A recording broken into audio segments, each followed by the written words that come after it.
ሰላም ጤና ይስጥልኝ የተከበራችሁ የዩቲዩብ ቻናላችን ቤተሰቦች ለእናንተ ይመጥናሉ ያልናቸውን ከመዝናኛው ዓለም የተሰሙ ከሀገር ውስጥ ከውጪ በወቅታዊ ጉዳዮች የያዝናቸውን ዘገባዎች ይዘን ቀርበናል። ርዕሰ ጉዳዮቹን በማስቀደም እንጀምር። ድምፃዊ ቬሮኒካ አዳነ በማህበራዊ ትስስር ገጿ ላይ እኛም እየታመምን ነው ቀነኒን ባወኳት ኖሮ በማለት በጽሑፍ ያወጣችው መልእክት አዘል መረጃን በቆይታችሁ ታደምጣላችሁ። በሌላኛው የመዝናኛ መረጃዎቻችን የድምፃዊ አንዱዓለም ጎሳ ጠበቃ በችሎት የአስክሬን ምርመራ ውጤትና ማብራሪያውን ለፍርድ ቤት ይዞ ቀርቧል።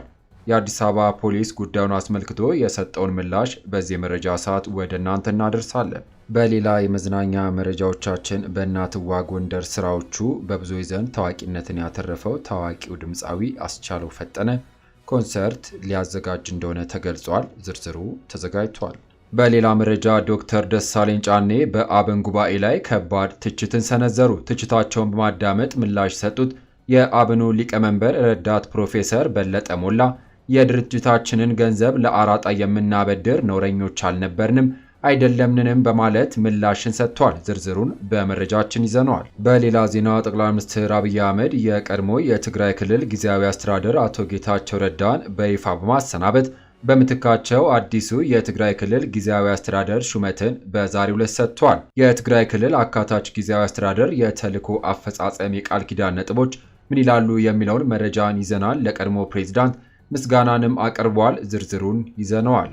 እነዚህና በወቅታዊ ጉዳይ ከሀገር ውስጥ ከውጭ ያዝንላችሁን ዘገባዎችንም አካተናል። ለዚህ ቻናል አዲስ የሆናችሁ አዳዲስ መረጃ በፍጥነት እንዲደርሳችሁ ሰብስክራይብ በማድረግ የደውል ምልክቷን በመጫን ቪዲዮን ላይክ ለሌሎች ተደራሽ እንዲሆን ሼር ማድረግዎን አይዘንጉ። እስከ ቪዲዮ ፍጻሜ አብራችሁኝ እንድትቆዩ በመጋበዝ በዘገባችን ወደ ያዝንላችሁ መረጃዎች እናልፋለን። አብረን እንከታተለው። ክቡራን አድማጮች በቅድሚያም በርዕሰ ጉዳዮቹ ቅድሚያ ያስደመጥናቸውን በመዝናኛው ዓለም የተሰሙ መረጃዎችን ላስቀድም። የድምፃዊ አንዱዓለም ጎሳ ጠበቃ በችሎት የአስክሬን ምርመራ ውጤትና ማብራሪያውን ይዞ ወጥቷል። ውጤቱ የሚያሳየው ሟች ከከፍታ ቦታ ላይ በመውደቋ መሞቷን ነው። ይሁንና የሟች አስክሬን ምርመራ ውጫዊ ሰውነቷ የመበለዝ የመቧጨር ቀድማ መሞቷን ወይም ተገፍትራ መውደቋን የሚያሳይ ነገር እንዳሉንም ጠቅሷል። ሟች ራሷን ነው ያጠፋችው። የአዲስ አበባ ፖሊስ ኮሚሽን የምርመራ ቡድን ሟች የየዕለት ተዕለት ውሏን የምትጽፍበት ማስታወሻ ወይም ዲያሪን አግኝቷል። በዲያሪዋ ላይም ሕይወቷን ልታጠፋ እንደምትችልና ለዚህም ውሳኔ ቤተሰቦቿ አንዱዓለምና ጓደኞቿ ይቅር እንዲሏት የሚጠይቅ እንደሆነም ተገልጿል።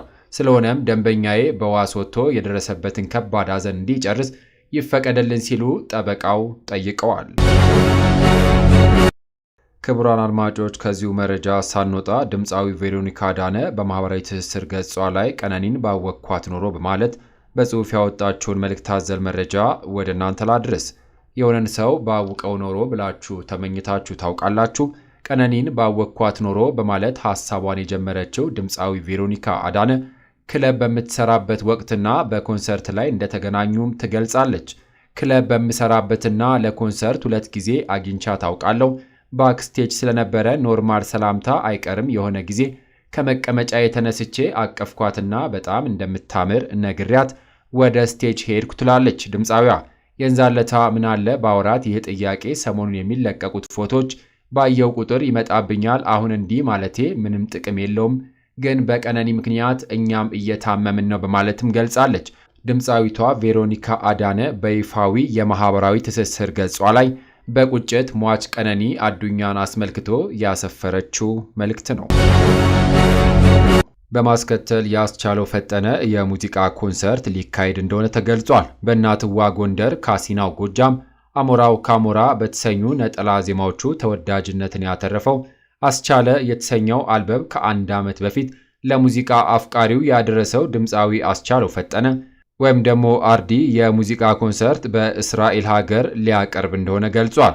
አርቲስት ስፔሻል ከድምፃዊ እንዳገኘው መረጃ ከሆነ የሙዚቃ ዝግጅቱ ከፋሲካ በኋላ በፈረንጆቹ ሜይ 15 2025 በቴልአቪቭ እንደሚካሄድም ተነግሯል። ድምፃዊ አስቻለው ፈጠነ የሙዚቃ ኮንሰርት በእስራኤል ካቀረበም በኋላ በአሜሪካና በአውሮፓ ሀገራት የሙዚቃ ዝግጅቱን እንደሚያቀርብ ድምፃዊው ለአርቲስት ስፔሻል ተናግሯል። ዘገባው የአርቲስት ስፔሻል ነው። በመቀጠል ዶክተር ደሳለኝ ጫኔ በአብን ጉባኤ ላይ ከባድ ትችትን ሰነዘሩ። ዶክተር ደሳለኝ ጫኔ ዛሬ በተካሄደው የአማራ ብሔራዊ ንቅናቄ አብን ጉባኤ ላይ በመገኘት ፓርቲውንና አዲሱን አመራርን በከባድ ቃላት ተቹ። ዶክተር ደሳለኝ ጫኔ ጉባኤው ሕጋዊነት የሌለው መሆኑን በመግለጽ እንዲካሄድ የፓርቲው ሕጋዊ አካላት ውሳኔን እንዳላሳለፉበትም ተናግረዋል። በተጨማሪም በጉባኤው ላይ የተሳተፉት አብዛኞቹ ግለሰቦች በፓርቲው መዋቅር ውስጥ የማይታወቁና ያልተወከሉ አዳዲስ ፊቶች እንደሆኑ ከፎቶዎቹ መረዳታቸውንም ገልጿል። በዚህም ምክንያት የተደረገው የአመራር ምርጫ ሕጋዊነት እንደሌለው በመግለጽ ፓርቲው በተግባር ሕልውና እንደሌለውም ተናግረዋል። ዶክተር ደሳለኝ አክለውም ይህ ሁሉ ሂደት የጥቂት አመራሮች የስልጣንና ጥቅም ለማሳደድ ያለመ መሆኑን በመተቸት አብን በምርጫ ቦርድ ባይፈርስም በተግባር ጉባኤ እንዳይካሄድ ተደርጎ ቀስ በቀስ እንዲሞት እየተደረገ ነው ሲሉም ወቅሰዋል። ከዚህ ቀድሞም ፓርቲው የፖለቲካ ተቀባዩነትን እንዳጣና ለአማራ ሕዝብ የሚጠበቀውን ፋይዳ ማምጣት እንዳልቻለም መግለጻቸውም ይታወሳል። ክቡራን አድማጮች፣ ከዚሁ መረጃ ሳንወጣ በተመሳሳይ ዶክተር ደሳለኝ ጫኔ በአብን ጉባኤ ላይ ተገኝተው ትችትን ከሰነዘሩም በኋላ ትችታቸውን በማዳመጥ ምላሽ ሰጡት የአብኑ ሊቀመንበር ረዳት ፕሮፌሰር በለጠ ሞላ የድርጅታችንን ገንዘብ ለአራጣ የምናበድር ነውረኞች አልነበርንም አይደለንምም በማለት ለቀድሞ የትግል አጋራቸው ዶክተር ደሳለኝ ምላሽ ሰጥተዋል። ሁሌ ጩኸት ግን የምር አይሰለችም የጤንነትስ ነው ሲሉ ጀምረዋል። እንደወረደ ይኸው ትላንት አክብሮ ሊቀመንበር ያደረገ ንቅናቄ ላይ ይህንን ነውረኛ ጽሑፍ በመጻፍ የምር ሊጸጽትህና ልታፍር ነው የሚገባ። በእርግጥ በአንተ ምስኪን የፊት ገጽታና አሳሳች አንደበት ጀርባ የተደበቀ ማንነትን ለሌላ ሰው ግልጽ ለማድረግ እጅግ ከባድ ታስክ መሆኑን እናውቃለን። ብዙ ወከባ፣ ፍርጃ፣ እርግማንና አፍራሽ ተልእኮን ተቋቁመን ለፈተና ሳንንበረከክ የምንወደውን ወይም ደግሞ ትናንት እርሶን ጭምር ያሰባሰብንበትን ተቋማችንን አብን አስቀጠልን እንጂ በትነነው የምንሄድ የታሪክ ዱኩማኖች አይደለንም። ይህ ምስኪን ፊትና ድምፅ ብዙ አሳፋሪ ነውር ጋርዶ ዘልቋል። ቢያንስ እኛ የድርጅታችንን ገንዘብ ለአራጣ የምናበድር ነውረኞች አልነበርንምም አይደለንምም በማለት ምላሽን ሰጥተዋል። በሌላ ዜና ጠቅላይ ሚኒስትር ዶክተር አብይ አህመድ አቶ ጌታቸው ረዳን በይፋ አሰናበቱ። ጠቅላይ ሚኒስትሩ በማህበራዊ ሚዲያ ባስተላለፉት መልእክት በኢፌዴሪ ሕገ መንግሥት 62/9 አዋጅ ቁጥር 359/1995 አንቀጽ 15 ንዑስ ቁጥር 3 እና ደንብ ቁጥር 533/2015 መሠረት እንዲሁም የፕሪቶሪያው የሰላም ስምምነት አቶ ጌታቸው ረዳ ላለፉት 2 ዓመታት የትግራይ ጊዜያዊ አስተዳደር ፕሬዝዳንት በመሆን ላበረከቱት በተለይ ደግሞ የተገኘው ሰላም እንዲጸና ለነበራቸው ከፍተኛ ጥንቃቄና አመራር የፌዴራል መንግስት እውቅና እንደሚሰጥና በቀጣይ ስራዎችም በጋራ ተቀራርበን እንደምንሰራ እያረጋገጥኩኝ ለነበራቸው ቆይታ አመሰግናለሁ በማለት ጠቅላይ ሚኒስትር አብይ አህመድ በማህበራዊ ትስስር ገጻቸው ላይ መልእክትን አስፍረዋል። ከዚሁ መረጃ ሳንወጣ በአቶ ጌታቸው ረዳ ምትክ ጠቅላይ ሚኒስትር አብይ አህመድ ሌተና ጀነራል ታደሰ ወረደን የትግራይ ክልል ጊዜያዊ አስተዳደር ፕሬዝዳንት አድርገው ሾመዋል። ጠቅላይ ሚኒስትሩ በይፋዊ የማህበራዊ ትስስር ገጻቸው እንዳሉት የአቶ ጌታቸው የስልጣን ዘመን በሕጉ መሰረት ሲያበቃ በይፋና በሰላማዊ መንገድ በአዲስ ባህል የስልጣን ሽግግሩ ቅብብሎሹን ለማካሄድ የተዘጋጀ ፕሮግራም አከናውነናልን ብለዋል። በዚህም በጌታቸው ረዳ የስልጣን ዘመን ምክትል ሆነው ያገለገሉት ጀነራል ታደሰ ወረደን የጊዜያዊ አስተዳደሩ ፕሬዝዳንት አድርገው መሾማቸውንም አስታውቋል። ይሁንና ባለፉት 2 ዓመታት የአቶ ጌታቸው ምክትል ሆነው ያገለገሉት ጀነራል ታደሰ ባለፉት 2 ዓመታት የነበሩ ድካሞችና ጥንካሬዎችን በግልጽ የሚገነዘቡ ሰው ናቸው በማለትም ጠቅላይ ሚኒስትሩ ገልጸዋል። አሁን ትግራይ ውስጥ ያለው ክፍተት ሞልተው ወደፊት ሊወስዱ ይችላሉ የሚል እምነት በብዙ አካላት እየታመነ ነው ሲሉም አብራርተዋል። ይሁን እንጂ የትግራይ ሕዝብ የጠማውንና ሰላም፣ ልማት እንደሌሎቹ ወንድሞቹ ወጥቶ የመግባት መሻት ስናሳካ ለኢትዮጵያ ለአፍሪካም እጅግ ጠቃሚ የሆነ ነገር ሰርቶ ለማለፍ ታሪክ የሰጣቸውን ዕድል እንደሚጠቀሙበትም ተስፋ አደርጋለሁ ሲሉ ጠቅላይ ሚኒስትሩ ተናግረዋል። በማስከተል የትግራይ ክልል አካታች ጊዜያዊ አስተዳደር የተልዕኮ አፈጻጸም የቃል ኪዳን ሰነድ ምን ይላል የሚለውን ወደ እናንተ ላቅርብ።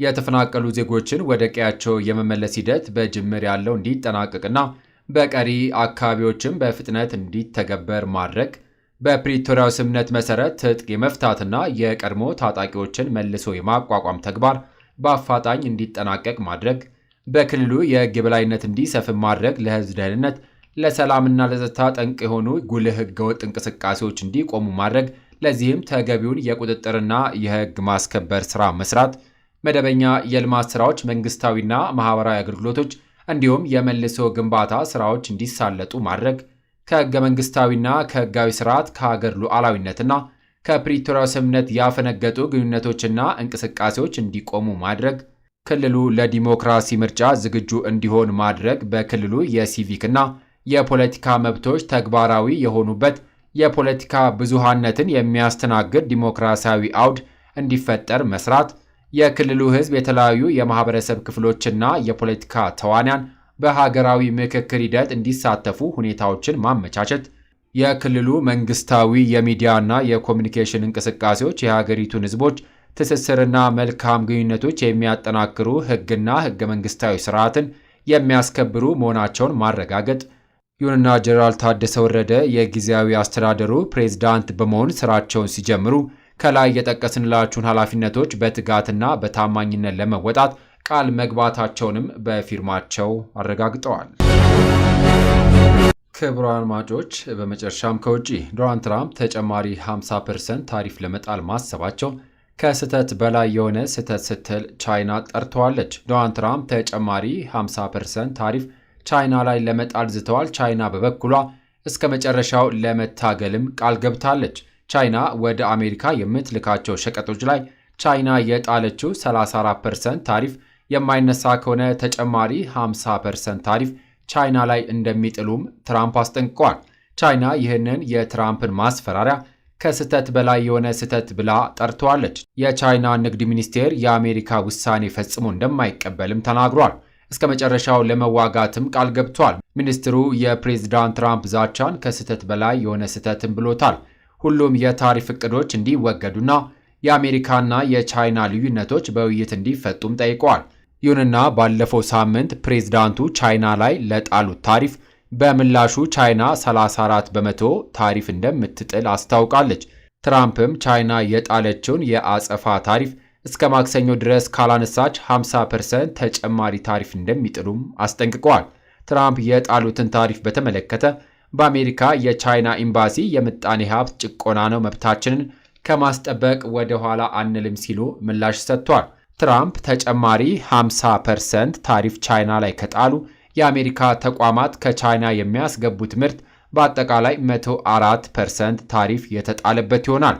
የቤጂንግ መንግስት ጋዜጣ ፒፕልስ ዴይሊ ግፊትና ዛቻዎች በእርግጠኝነት ከቻይና ጋር ለመነጋገር ትክክለኛው መንገድ አይደሉም በሚል ርዕስ ባወጣው ዘገባ የትራምፕ አስተዳደርንም ተችቷል። ይሁን እንጂ የቻይና የውጭ ንግድ በጫና ውስጥ ጥንካሬን አሳይቷል። የቻይና ኢኮኖሚ ሁሌም ልማትና እድገትን አስጠብቆ ቆይቷል። በአንጻሩ ዩናይትድ ስቴትስ የንግድ ጉድለቶችን የመቀነስና የማኒፋክቸሪንግ ግቦችን ማሳካት ባለመቻሏ ብቻ ሳይሆን በራሷ ኩባንያዎችና ሸማቾች ላይ ኪሳራ አድርሷል ሲልም ገልጿል። ይህም የዓለም ሁለት ትልልቅ ምጣኔ ሀብት አገራትን የንግድ ጦርነት እንዳያባብስም ተሰግቷል። ይህ በእንዲህ እንዳለ ትራምፕ በትሩዝ ሶሻል ገጻቸው ከቻይና ጋር ስለ ታሪፍ እንድንነጋገር የተያዘው እቅድ ተሰርዟል ማለታቸውም ተዘግቧል። ክቡራን አድማጮች፣ ከሀገር ውስጥ ከውጭ ለሰዓቱ ብታደምጧቸው ብለን የመራርንላችሁ ዘገባዎች እነዚህን ይመስሉ ነበረ። ከሰዓታት በኋላ በሌሎች በአዳዲስ ዘገባዎች እስከምንገናኝ ለሌሎች ለአዲስ መረጃዎች ተጨማሪ ትሩዝ ኢትዮጵያ ሶሻል ሚዲያን ሰብስክራይብ በማድረግ ቤተሰብ እንድትሆኑ ጋብዞታለሁ። በያለንበት የዓለም ዳርቻ ቸር እንቆይ።